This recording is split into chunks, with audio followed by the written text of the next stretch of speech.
Buenas noches, bendiciones para todos. Acá estamos en esta charla, ¿no? Estamos ya comenzando con la reunión y la transmisión, así que vamos a orar. Padre, una vez más te agradecemos infinitamente por poder reunirnos en el nombre de nuestro Señor Jesucristo. Gracias por este gran privilegio de haberlo conocido a Él, de seguir conociéndolo, porque a esto nos instás, a que crezcamos en el conocimiento de tu Hijo, nuestro Señor Jesucristo, nuestro hermano, para poder así estar bendecidos y guardados por vos todos los días de nuestras vidas. Amén, de que también podamos ser útiles para la obra que dejaste disponible en Cristo Jesús. A vos, Señor Jesucristo, te agradecemos por esto, por guiarnos a esto, por ayudarnos y bueno, por poder ser útiles para con vos a medida que nos servimos los unos a los otros en el amor de Dios que es en vos. Te doy gracias por este compartir que vamos a tener hoy, que sea para la gloria de nuestro bendito Padre por medio tuyo, para tu gloria y nuestra edificación. En tu nombre, Jesucristo, agradecemos. Amén. Amén. Bueno, hoy vamos a compartir un poquito más sobre el servicio, ¿no? Pero vamos a ir al lado práctico del diario vivir, ¿no?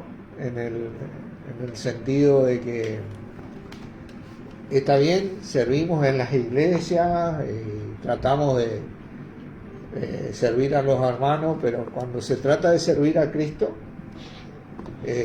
comienza en uno este servicio. La obra de nuestro Señor Jesucristo comienza en mi vida, ¿no? Cuando yo verdaderamente predispongo mi corazón a escuchar su voz, ¿no?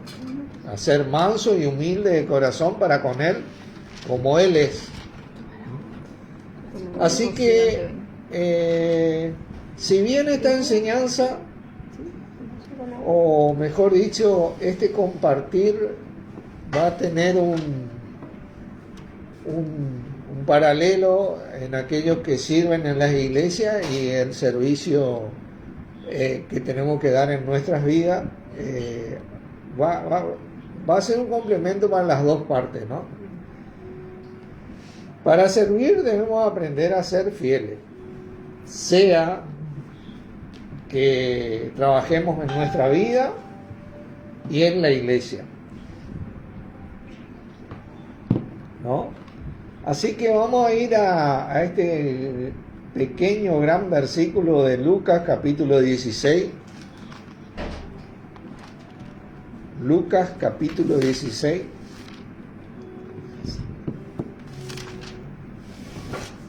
Versículo 10. Este es un versículo que en la parábola se da, la parábola del mayordomo infiel, ¿no? El contraste de este versículo para el título de esta parábola, título que le puso el ser humano, ¿no? Convengamos esto, ¿no? Pero bueno, creo que se refiere bastante a esto. Y dice el 10, el que es fiel en lo muy poco, también en lo más es fiel. Y el que en lo muy poco es injusto, o sea, infiel, también en lo más es injusto. ¿Verdad? Y esto es un gran detalle si queremos discernir, ¿no? Y queremos aprender a crecer en el conocimiento de nuestro Señor Jesucristo. En lo muy poco, capítulo 16, versículo 10. Comienza, yo diría, en nuestras vidas, ¿no? También en lo más es fiel. Fíjense que a los ancianos le dice que el que no gobierna bien su casa, No puede gobernar. ¿cómo gobernará la casa de Dios, no? Comienza ese servicio que después se va a extender a la iglesia, comienza siempre en nuestra vida. Y a esto es en donde nosotros debemos trabajar, ¿no? Vamos a ir a 1 Corintios capítulo 4. Estos versículos en otra enseñanza yo los había... Hola Ernesto, Dios te bendiga. Yo ya había compartido, ¿no? Pero fíjense el versículo 1, dice: así pues, téngannos los hombres por servidores de Cristo y administradores de los misterios de Dios.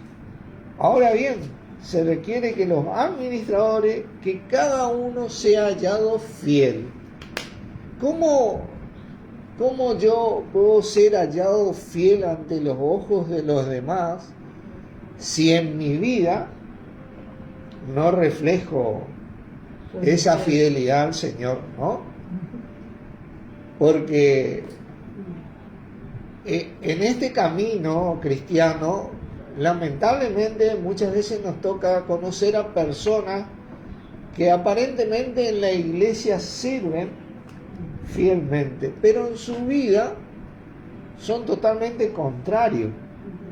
Esto nunca es la voluntad de Dios, ¿no? En Cristo Jesús para con nosotros. Aquel que sirve en la iglesia es porque sirve diariamente en su vida. Es algo consecuente. Vos aprendés a vivir así.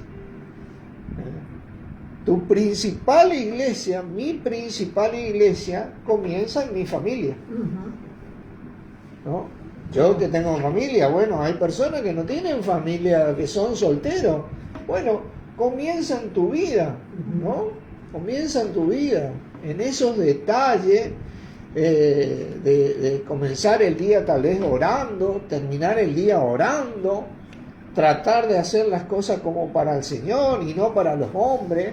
Es más, si ustedes leen el contexto de esos versículos en Colosenses 3, 23, 24, que dice: y todo lo que hagáis, hacerlo de corazón, como para el Señor y no para los hombres, sabiendo de él que el Señor recibiréis la recompensa de los cielos, porque a Cristo el Señor servís. Si ustedes leen dónde están esos versículos, el contexto que encierra, ustedes van a ver en qué contexto está. Primero el matrimonio, después en la crianza de los hijos, los padres para con los hijos para con los padres, después en el trabajo, aquellos que trabajan, cómo tienen que trabajar, ¿viste? No sirviendo al ojo como los que quieren agradar al hombre, sino a Cristo, ¿no? Después, siendo dueño vos, ¿viste? Cómo debes tratar a tus empleados, sabiendo que también tenés un amo en los cielos, tomando el ejemplo de nuestro Señor de cómo nos trata, ¿no? En ese contexto está el servicio real, donde comienza nuestro servicio. Y esto es muy importante para nosotros. Miren, quiero mostrarles en Lucas capítulo 22. A ver, sí, vamos a ver dos versículos de esto. Lucas 22. Estos servidores de... ¿Quiere que ponga más espacio? No. Lucas capítulo... Estos servidores que había, que hablamos de en Corintio, téngannos los hombres por servidores de Cristo y administradores. ¿Se acuerdan? Habíamos estudiado sobre estos servidores, es la palabra griega uperetes. Eran los remeros en los barcos, ¿no? Los esclavos. Ellos seguían el ritmo del que estaba adelante. Ese que estaba adelante generalmente ellos iban remando al ritmo del tambor, tum, tum. Entonces ellos iban. Y en la medida que tocaba el tambor de una manera, ellas giraban hacia la izquierda, giraban hacia la derecha. ¿Me entienden? Pero continuamente nosotros seguimos ese ritmo del Señor, y comienza ese ritmo cuando yo confieso a Jesús como mi Señor, creyendo que Dios lo resucitó de los muertos. Ahí comienza mi trabajo, mi servicio, ¿no? Ahí yo comienzo ese cambio en mi vida. Bueno, el Señor comienza ese cambio en mi vida. Miren acá, porque esto siempre fue discusión entre muchos creyentes. Lucas 22, versículo 24. Vamos a leer dos. Y esto tiene que ver con los líderes, ¿no? En dos evangelios, ¿no? Dice, hubo también entre ellos una disputa sobre quién sería el mayor. Porque bueno, siempre está ese tema, vos estás sirviendo en la iglesia, sos mayor que el otro, sos menor que el otro, ¿viste? Y se te suben los humos, ¿viste? Porque socialmente es así. Pero espiritualmente no sucede así. Pero Él les dijo, nuestro Señor, los reyes de las naciones se enseñorean de ellas, dice. Y los que sobre ellas tienen autoridad son llamados bienhechores, ¿no? Secularmente son llamados bienhechores o qué sé yo, hoy presidentes, diputados, ¿viste? Son bienhechores ellos. Mas no así vosotros, si no sea el mayor entre vosotros como el más joven, y el que dirige como el que sirve, dice. Fíjense qué tremendo esto. Esto es algo porque uno tiene que aprender a si realmente vas a dirigirte en Cristo, no es la misma dirección que tiene el mundo. La autoridad que vos tenés en Cristo te le da a Cristo por tu servicio a los demás, no porque los demás te sirven a vos. Es diferente el asunto, porque ¿cuál es el mayor? ¿Cuál es el mayor? ¿El que se sienta a la mesa o el que sirve? ¿No es ese el que se sienta a la mesa? Mas yo estoy entre vosotros como el que sirve, decía Jesucristo. ¿Entiendes? Nosotros siempre estamos tomando ese ejemplo, porque muchos nos sentábamos a la mesa, ¿viste? Aprendimos y nos sirve. Y tendemos a pensar que somos mayores que el que sirve. Porque esa es la corriente de este mundo que te lleva, esta filosofía que te lleva a pensar así. Sin embargo, en Cristo, el mayor es el que más sirve, el que más siempre está atendiendo, el que está atento a los pedidos, a las necesidades y a todo, ¿viste? De lo que los demás requieren, ¿viste? De eso estamos hablando. Miren, vamos a ver otro ejemplo ahí en Marcos, hablando de este mismo tema, en Marcos capítulo 9. Quiero leerle porque acá Marcos tiene otro, hablando de lo mismo, ¿no? Pero tiene otras características que son ricas para nuestro entendimiento. Marcos 9. Versículo 33, vamos a comenzar. Y bueno, acá venían los discípulos con Jesús, dice, y llegó a Capernaum, y cuando estaba en casa les preguntó, ¿qué disputabais entre vosotros en el camino? ¿Viste? Él vio que sus discípulos estaban disputando algo, ¿no? Mas ellos callaron, porque en el camino habían disputado entre sí quién había de ser el mayor. Fíjate vos la disputa. Que lamentablemente estas cosas ocurren en la iglesia, ¿no? Eso es lo que estas cosas están siempre sucediendo en la iglesia. Entonces él se sentó y llamó a los 12 y les dijo: si alguno quiere ser el primero, será el postrero de todos y el servidor de todos. ¿Viste? Y tomó un niño, dice, y lo puso en medio de ellos, y tomándolo en sus brazos le dijo: el que recibe en mi nombre a un niño como este, me recibe a mí, dice. Y el que a mí me recibe, no me recibe a mí, sino al que me envió. Eso es algo tremendo, porque el ejemplo de los chicos, la inocencia y la pureza que ellos tienen, siempre fue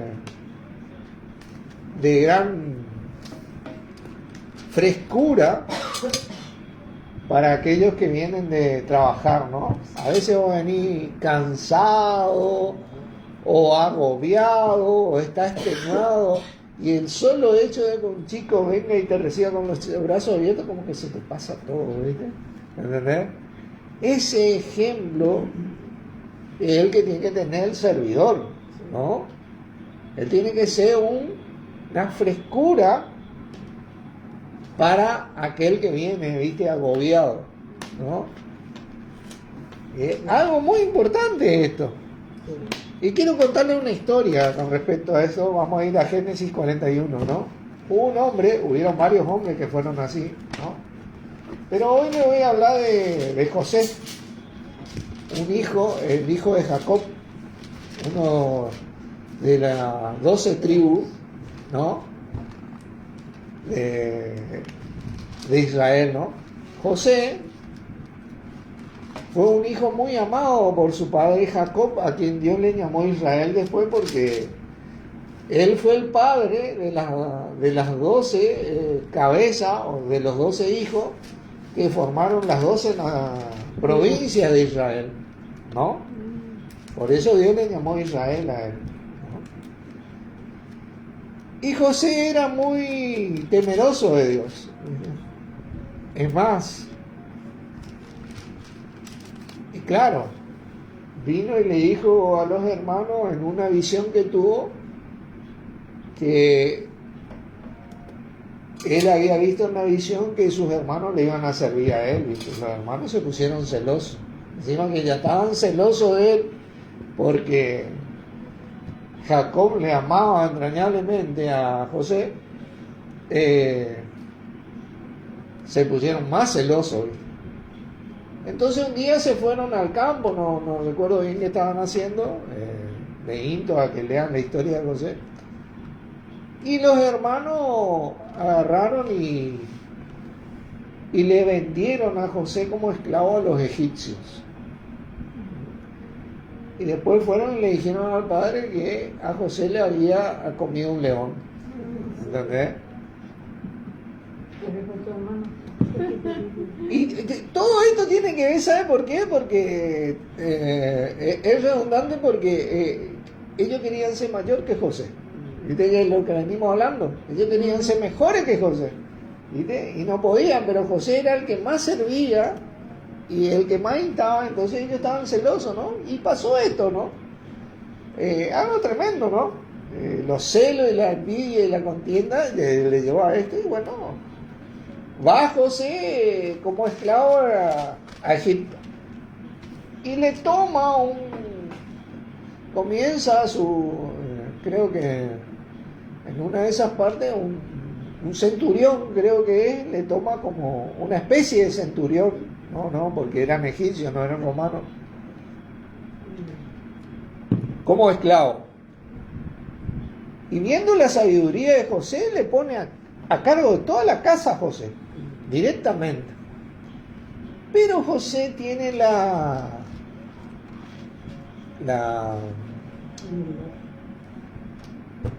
maldición, sería, por así decir, de que la esposa de este comandante quiere tener algo con él, y él se niega por su señor. Entonces, ¿qué hace esta mujer? Va y le miente a su esposo diciendo que él quiso aprovecharse de ella. Entonces, ¿qué pasó? Le estoy contando la historia, ¿no? La historia de José, ¿no? Porque es tremendo esto. Lo meten en la cárcel de nuevo. ¿Qué hace José? Ahí planta un árbol. En el medio del patio él planta un árbol. Durante 17 años él se encargó de ese árbol, más o menos 17 años creo que. José era chico cuando... Y en un momento llegó a estar ahí a cargo de toda la cárcel y dos personas tuvieron un sueño, ¿no? Dos personas tuvieron un sueño y no sabían quién era y estaban agitados. Entonces una cosa llevó a la otra y llegó a José, y José le interpretó los sueños a estas dos personas. A uno le dijo que iba a volver a servir como copero en la casa del rey, y a otro le dijo que bueno, iba a ser ejecutado. Y así pasó.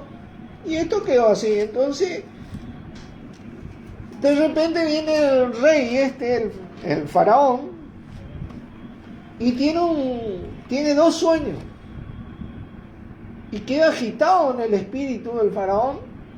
Entonces llama a sus adivinos, a sus magos, todo, ¿viste? Para que le interpreten el sueño, porque no podía dejar de pensar en esos dos sueños. Le habían turbado totalmente, ¿no? Y cuando estaban sirviendo la mesa, estaba este copero al que José le había dicho que iba a volver a servir en la casa. Entonces el faraón protestando, no hay uno que interprete mi sueño. El copero ahora le dice, yo recuerdo este caso que nos sucedió estando en la cárcel con otra persona, tuvimos también un sueño cada uno, y vino un hebreo llamado José y nos interpretó los sueños, y así como nos interpretó, así pasó. Entonces el faraón, ¿qué? Tráiganlo para acá. Ya, tráemelo acá. Bueno, y así yo le cuento más o menos la historia de José, ¿no? Para que no ser tan largo con esto. Y en el versículo 38, bueno, no, espérenme. No. Génesis 41 dijiste. Génesis 41.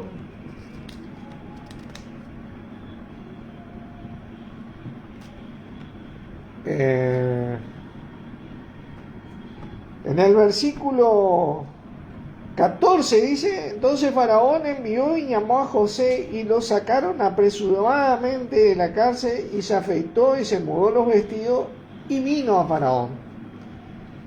Y dijo Faraón a José, yo he tenido un sueño y no hay quien lo interprete, mas he oído decir de ti que oyes sueños para interpretarlos. Respondió José a Faraón diciendo, no está en mí, Dios será el que dé respuesta propicia al Faraón. Fíjense la humildad de José, ¿no? Que no era él el rey. Porque uno a veces que, yo estoy sirviendo, yo, ¿no? ¿Viste? Ahí vemos una de las cualidades de José, ¿no? Entonces Faraón dijo a José, en mi sueño me parecía que estaba a la orilla del río, y que del río subían 7 vacas de gruesa carne, hermosa apariencia, que pasían en el prado. Y otras 7 vacas subían después de ella, flacas y de muy feo aspecto, tan extenuada que no he visto otra semejante en fealdad en toda la tierra de Egipto. Y las vacas flacas y feas devoraban a las 7 primeras vacas gordas. Y éstas entraban en sus extrañas, mas no se conocía que hubiesen entrado, porque la apariencia de las flacas era aún mala como al principio, y yo desperté. Vi también soñando que 7 espigas crecían en una misma caña, llenas y hermosas, y que otras 7 espigas, menudas, marchitas, abatidas del viento solano, crecían después de ella. Y las espigas menudas devoraban a las 7 espigas hermosas, y lo he dicho a los magos, mas no hay quien me interprete. Entonces respondió José a Faraón: el sueño de Faraón es uno mismo. Dice. Dios ha mostrado a Faraón lo que va a hacer. Las 7 vacas hermosas, 7 años son, y las 7 hermosas y las espigas hermosas son 7 años. El sueño es uno mismo. También las 7 vacas flacas y feas que subirán tras ella son 7 años, y las 7 espigas menudas y marchitas del viento solano, 7 años serán de hambre. Esto es lo que respondo a Faraón. Lo que Dios va a hacer lo ha mostrado a Faraón. He aquí vienen 7 años de gran abundancia en toda la tierra de Egipto, y tras ello seguirán 7 años de hambre, y toda la abundancia será olvidada en la tierra de Egipto, y el hambre consumirá la tierra. Y aquella abundancia no se echará a beber a causa del hambre siguiente, la cual será gravísima. Y el suceder el sueño a Faraón 2 veces significa que la cosa es firme de parte de Dios y que Dios se apresura a hacerla. Tremendo, ¿no? El número 2 es cuando algo queda establecido, bíblicamente hablando, de que está establecido de parte de Dios. 2 sueños quedó establecido eso. Por tanto, le dice, provéase ahora Faraón de un varón prudente y sabio, y póngalo sobre la tierra de Egipto. Haga esto Faraón, y ponga gobernadores sobre el país, y quinte la tierra de Egipto en los 7 años de abundancia, y junten toda la provisión de estos buenos años que vienen, y recojan el trigo bajo la mano de Faraón para mantenimiento de las ciudades, y guárdenlo, y esté aquella provisión en depósito para el país para los 7 años de hambre que habrá en la tierra de Egipto, y el país no perecerá de hambre. Tenemos la sabiduría de Dios en José. El asunto pareció bien a Faraón y a su siervo, y dijo Faraón a su siervo, y acá viene lo tremendo, ¿no? ¿Acaso hallaremos a otro hombre como este en quien esté el Espíritu de Dios? Y dijo Faraón a José, pues que Dios te ha hecho saber todo esto, no hay entendido ni sabio como tú. Tú estarás sobre mi casa, dice, y por tu palabra se gobernará todo mi pueblo. Solamente en el trono seré yo mayor que tú. Dijo además Faraón a José, he aquí yo te he puesto sobre toda la tierra de Egipto. Entonces Faraón quitó su anillo de su mano y lo puso en la mano de José, y lo hizo vestir de ropas de lino finísimo, y puso un collar de oro en su cuello, y lo hizo subir en su segundo carro, y pregonaron delante de él doblar la rodilla, y lo puso sobre toda la tierra de Egipto. Y dijo Faraón a José, yo soy Faraón, y sin ti ninguno alzará su mano ni su pie en toda la tierra de Egipto. Fíjense lo tremendo de estos principios que venimos estudiando, ¿no? De ser fiel en lo poco. Porque esto era José. ¿Qué pasó? ocurrió esto, José guardó todo, almacenó todo el alimento y después vinieron los 7 años de hambruna y el pueblo de Egipto tuvo lo suficiente para alimentarse, pero no todo, no solo eso, ¿no? Y acá viene nuestra enseñanza, sino que tenía tanto que empezó a vender alimento a todas las naciones alrededor. Entre ellas apareció José su padre, Jacob su padre, nuevamente, con sus hijos. Bueno, hubo todo ahí un tema entre ellos. Es hermosa esta historia, yo sugiero, porque es un bosquejo de lo que es hoy nuestro Señor Jesucristo, que Dios le puso al mando de todo, ¿no? Y sin Él nadie mueve un pie o una rodilla en el reino de Dios. Solamente en el trono Él sigue siendo mayor, pero hoy Dios lo puso más o menos como su igual a Jesucristo. Es un bosquejo de lo que iba a pasar con nuestro Señor Jesucristo. Pero ¿a qué yo voy con esto? Porque Jacob había permanecido fiel en su corazón, engañado por sus hijos, ¿no? Pero ahora vino la época de hambre. Quiere decir que vos en algún momento, por más que vos seas fiel por ahí, podés tener un momento difícil en tu vida. A eso voy. Ahora ya estoy hablando de Jacob, el padre de José, ¿no? Pero ¿qué hizo Jacob? En Egipto hay comida.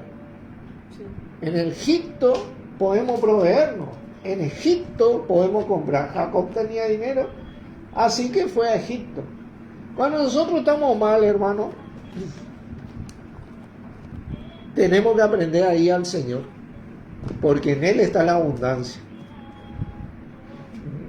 Tenemos que aprender a tomar esa decisión en nuestro corazón, ¿viste? De mantenernos en el Señor, como hizo Jacob, como hizo José, porque José vino de estar mal, y hasta que el Señor lo puso ahí sobre todos, ¿viste? El Señor te va a ubicar en tu lugar, pero ¿cuál es tu requisito? El que es fiel en lo muy poco, también en lo más es fiel. ¿Y dónde comienza eso? En mi vida comienza. Eso comienza en mi vida, cuando yo, por ejemplo, la palabra me dice, acá en Efesios 4, quiero leerles, por darles un ejemplo. Yo quiero dar ejemplos prácticos hoy para que esto sirva. Inclusive quiero tocar aspectos de la economía y todo, ¿no? Fíjense, el 31 dice: quítense de vosotros toda amargura, enojo, ira, gritería, maledicencia y toda malicia. Antes sed benignos uno con otro, misericordiosos, perdonando uno a otro como Dios también nos perdonó a vosotros en Cristo. Y eso nos dice que nosotros tenemos que quitar eso. Quiten. ¿Cuánto? 31 y 32. Ahí es donde comienza mi trabajo.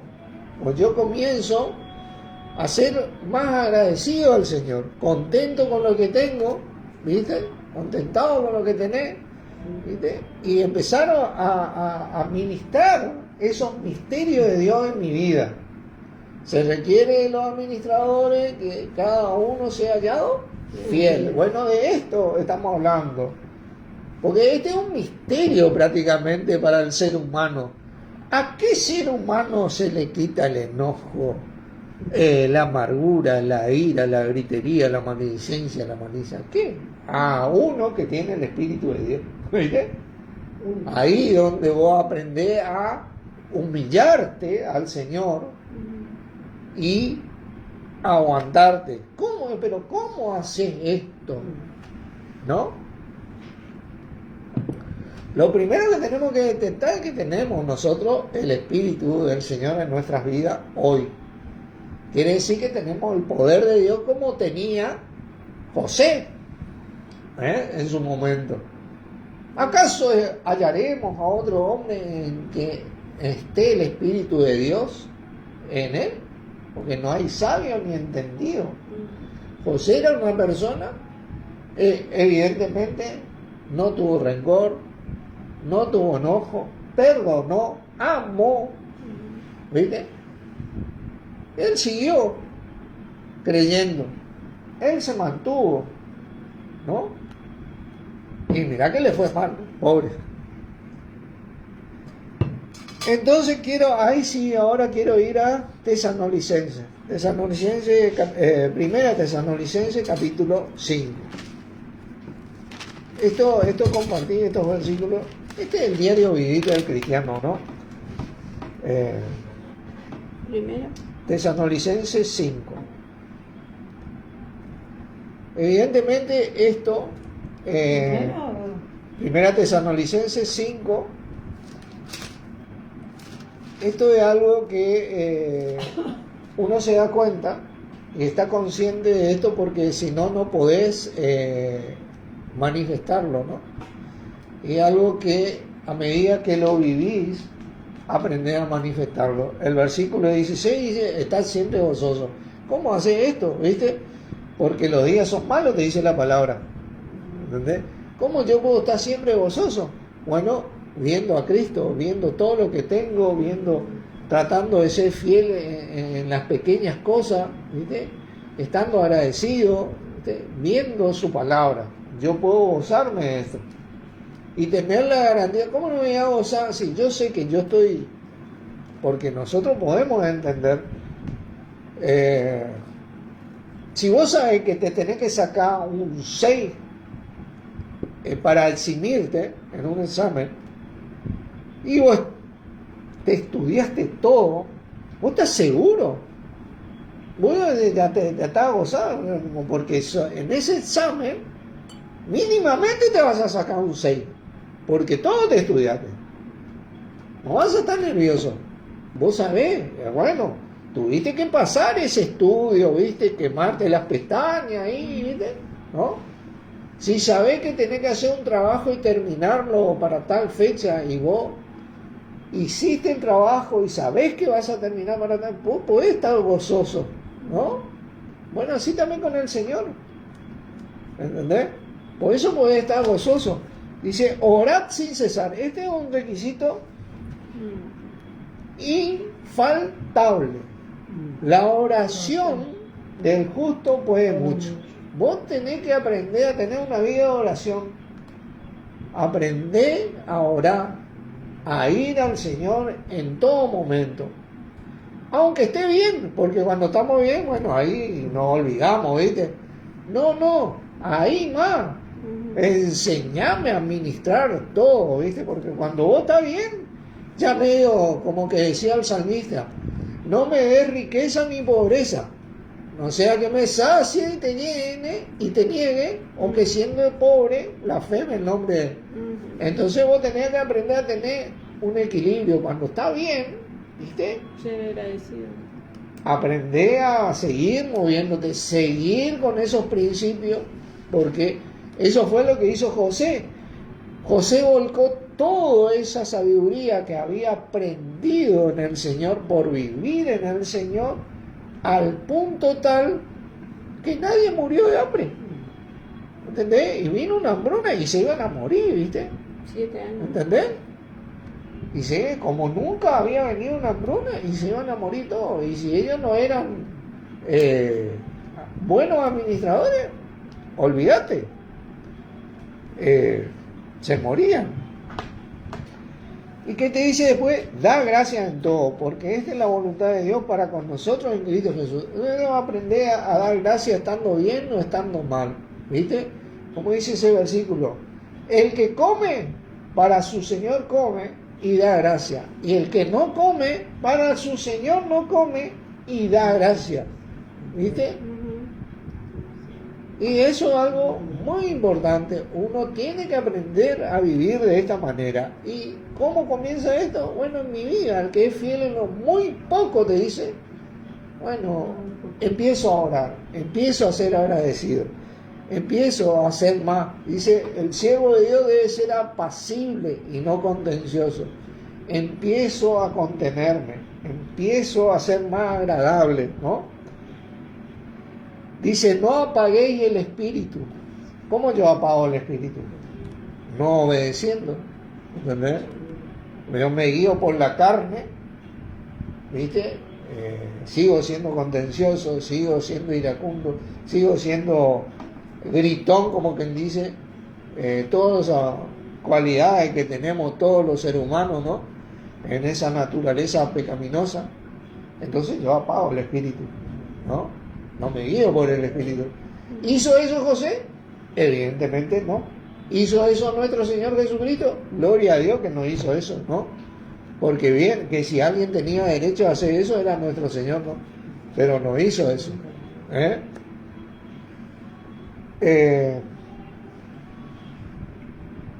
No menospreciéis las profecías. Cuando recibí una enseñanza, no mire quién enseña.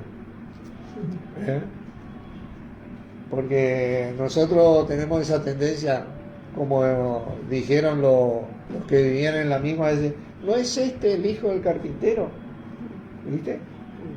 No está con nosotros, ¿viste? Tendemos a mirar quién nos está enseñando y lo tenemos de menos, tenemos esa soberbia. Tomá esa enseñanza, recibí eso, si es del Señor, y guardarla en tu corazón, ¿viste? Y obedece a eso, obedezcamos a eso, porque eso es lo que va a traer paz a nuestras vidas, felicidad y fructificación. Es más, bienaventurado en hebreo es feliz, feliz. Nosotros queremos ser felices o bienaventurados, como decía Jesucristo. Bueno, tenemos que aprender a seguir estos ejemplos de la palabra, ¿no? Examinarlo todo, retener lo bueno, dice. Tenemos que aprender a tener ¿qué es lo que nos es útil a nosotros? ¿Qué es lo que me sirve a mí? Y que si yo me enojo, me sirve a mí seguir siendo de la manera que antes era, como un ser humano normal, amargado, iracundo, ¿viste? Y todo ese tipo de cosas, ¿viste? Y de vivir en pecado, no, ¿viste? A mí lo que me sirve es aprender a ser manso y humilde de corazón como nuestro Señor, aprender de Él, aprender a escuchar su voz, aprender a ser sumiso a Él. Ese siervo es aquel que responde a esa dirección que te marca el Señor. A aprender eso, y en mi vida comienza eso. Y tengo que trabajo. Además, tenemos que aprender a ganarnos el pan con el sudor de nuestra frente, dice la palabra. Tengo que hacer eso. Es un proceso, porque ahí yo voy a crecer en el conocimiento de Jesucristo. Porque esto no es un conocimiento meramente intelectual. José tuvo que vivir todo eso para aprender, y Dios le abrió la puerta. Nosotros vamos a tener un proceso de vida donde vamos a pasar muchas cosas y vamos a aprender, y el Señor nos va a abrir la puerta. Porque en Él está la abundancia, ¿no? Él tiene todos los graneros llenos para nosotros. Está dispuesta toda la abundancia de Dios en Él, dispuesta para nosotros. Ahora, ¿cómo la tomo yo? Haciendo de esta manera, dice, absteneos de toda especie de mal. Si a mí yo sé que eso está mal, porque hoy aprendí la palabra, ¿no? Yo tengo que aprender a abstenerme. Si yo sé que tengo que conseguir hasta esto para lograr aquello, nada me puede mover de esa meta. Yo me tengo que abstener de todo, ¿no? En la parte, por ejemplo, nos ha tocado muchas veces en que hemos vivido, y muchos vivimos, que nos vamos económicamente y sabemos que tenemos que gastar tanto dinero porque eso es lo que tenemos para solventar nuestros gastos. Aprendamos a mantenernos en eso, ¿viste? A veces nosotros queremos tener un montón de cosas y hacer un montón de cosas que tal vez tienen pinta de ser buenos, pero están mal para nosotros. Eso estoy hablando, ¿viste? Yo sé por experiencia que muchas veces nos tientan, nos seducen muchas cosas que queremos hacer, pero tenemos que aprender a abstenernos, porque si nos salimos del foco de Jesucristo, ¿entendés? Mira, si José se hubiera agrandado, bueno, ahora yo soy el jefe acá y todos ustedes me tienen que dar, cuando llegaba a los 7 años a vaca flaca, ¿entendés? Ni nada, hasta él iba. No, él siguió absteniéndose de toda esa soberbia, todos esos lujos que le dio el faraón y todo lo que tenía y todo lo que... Eso no nubló su vista, ¿entienden? No nubló su vista. Él siguió haciendo lo que tenía que hacer. Que no nuble nuestra vista al mundo. Como decía, el mundo pasa y sus deseos. ¿Se acuerdan? Yo compartí esta enseñanza. Y si nosotros nos guiamos por eso, el mundo eso nos lleva puesto. Uh-huh. Pero el que hace la voluntad de Dios permanece para siempre. Y eso fue lo que pasó con José, con nuestro Señor, con todos los creyentes y con nosotros. ¿Viste? Tenemos que comenzar poco a poco, desde nuestro corazón, a ver este tema. Yo tengo, y cada vez que caigo, bueno, vuelvo y vuelvo y vuelvo hasta que comienzo a quedarme en Cristo. Y comienzo a sostener a Cristo en mi corazón, para que habite Cristo en vuestro corazón, me dice. Así que bueno, esta es la enseñanza práctica más o menos que quería llevar adelante para servir. Debemos aprender a ser fieles. Y esta fidelidad comienza en nuestras vidas. Así que oramos. Padre, una vez más, te agradecemos en el nombre de nuestro Señor Jesucristo por este compartir, porque no es útil para nosotros. Gracias a vos, Señor, por guiarnos en esto, para poder derramar toda esa abundancia de parte de nuestro Padre en nuestras vidas, a medida que nos enseñás, nos redarguís y nos corregís, para que podamos crecer en tu conocimiento, crecer en vos, y seamos completos y cabales, sin que nos falte cosa alguna, como dice tu palabra, a fin de que, como hombre de Dios, seamos enteramente preparados para toda buena obra, como vos. Gracias, Señor, por ayudarnos a esta meta que va a bendecir todos los aspectos de nuestras vidas y glorificar a nuestro Padre principalmente. En tu nombre, Jesucristo. Amén. Amén. Bendiciones, hermanos. Gracias por estar.